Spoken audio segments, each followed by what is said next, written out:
মাগো, তোমার আশীর্বাদে অনেক টাকা পেয়েছি। এমনিতে তোমারও ভাগ আছে। বস, সব টাকা মাকে দিয়ে দিলে কালী পুজো কিভাবে মদ খাবো? Good question. শান্ত হয়ে দাঁড়ো, এর উপায় আমি বার করছি। क्या बात कर रहे हैं? দেখ আমি মাকে কিভাবে ভাগ দিই। আমি মায়ের নাম করে সব টাকা উপরে ছড়ে দেবো।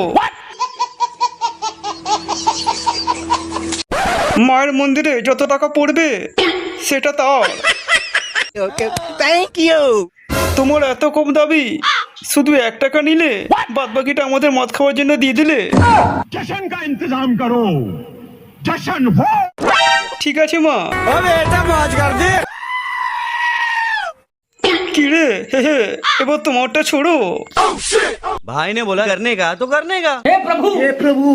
তোমার মতন 1 টাকা মাকে আমি দেবো না। हाँ ये कर लो पहले। আমি মাকে সব টাকাই দিয়ে দেবো। क्या बात कर रहे हैं? একটুও টাকা নেবে না মা, সব টাকায় আমাকে দিয়ে দিলে মদ খাওয়ার জন্য। अकेले अकेले मजे नहीं लेने दूंगा, ये चाहिए। আমার প্রতি তোর এত দয়া মা। भाई साहब कुछ ज्यादा नहीं हो गया ये? मतलब कुछ এবারের পুজোয় জমিয়ে বাংলা মদ খাওয়া হবে। कितने तेजस्वी लोग हैं हमारे पास, कितने शानदार विचार रखते हैं जी।